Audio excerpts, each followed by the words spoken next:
보배롭고 존귀한 자로 살아라.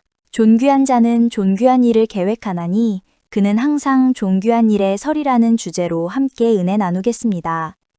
손동원 박사님은 존귀한 존재로 살아가는 것에 대해 늘 강조하셨습니다. The path of the honorable is not a road of ease, but a journey of purpose. 라고 말씀하셨는데 이것은 존귀한 사람의 길은 편안한 길이 아니라 목적이 있는 여정이라는 뜻입니다.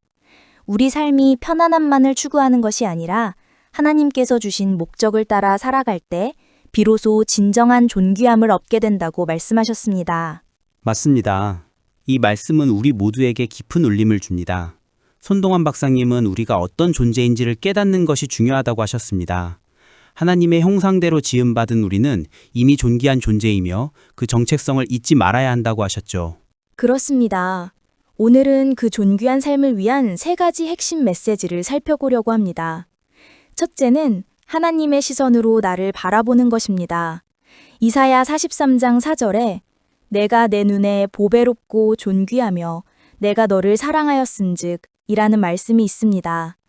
우리 스스로의 부족함이나 세상의 기준으로 평가하지 말고 오직 하나님께서 우리를 보시는 시선으로 자신을 바라봐야 합니다. 그렇다면 다윗이 좋은 예가 되겠네요. 다윗은 목동이었지만 하나님은 그를 이스라엘의 왕으로 보셨습니다. 사람들은 외모와 조건을 보았지만 하나님은 그의 마음을 보셨습니다. 사무엘상 16장 7절 말씀처럼 여호와께서는 사람의 외모를 보지 아니하시고 그 중심을 보시느니라는 진리가 그대로 적용된 것이죠. 맞습니다. 우리가 하나님의 눈으로 자신을 볼 때 비로소 진정한 가치를 발견하게 됩니다. 손동환 박사님은 You are a masterpiece, not a project under construction 이라고 말씀하셨습니다. 우리는 아직 완성되지 않은 공사 중인 건물이 아니라 이미 하나님이 만드신 최고의 걸작이라는 뜻입니다. 우리의 존재 자체로 귀하다는 것을 깨달아야 합니다.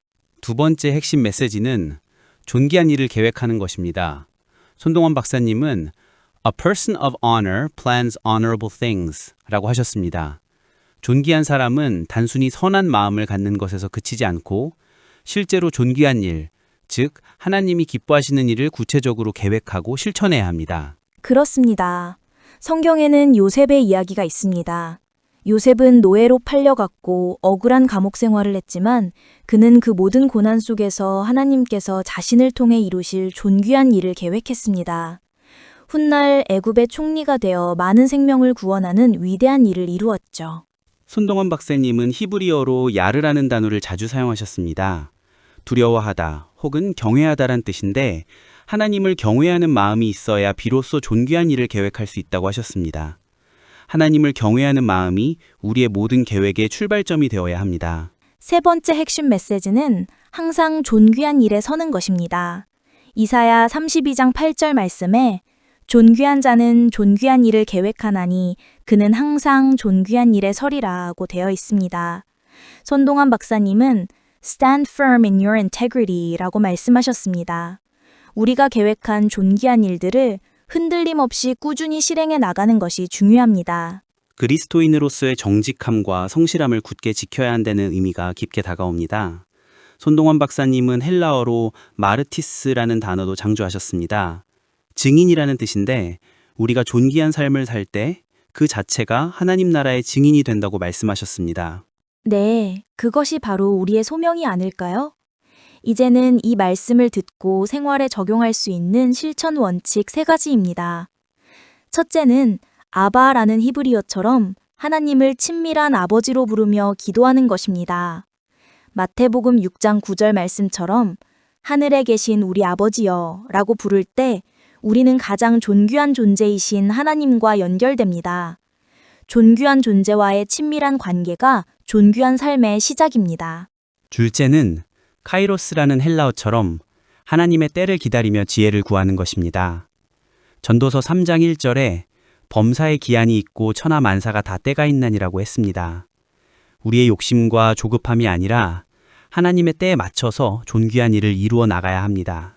셋째는 아멘이라는 히브리어처럼 하나님의 말씀에 순종하며 삶으로 증명하는 것입니다.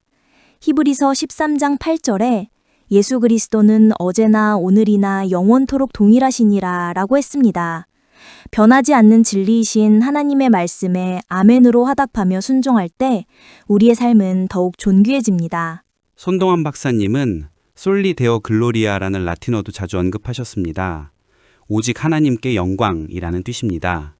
우리가 존귀한 삶을 살아갈 때 그 모든 영광은 오직 하나님께만 돌려줘야 한다는 것을 기억해야 합니다. 맞습니다. 이 모든 영광을 하나님께 올려드리는 것이 우리의 존재 이유입니다. 손동환 박사님 바이블 메시지 들으시는 여러분, 세상은 우리가 무엇을 이루었는가에 따라 가치를 매기려 합니다.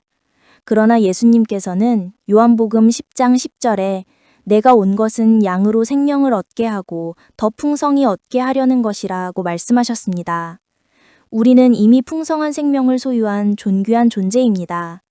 우리의 정체성을 굳게 붙들고 하나님이 기뻐하시는 존귀한 일을 계획하며 그 삶에 굳건히 서는 은혜를 나누고자 합니다.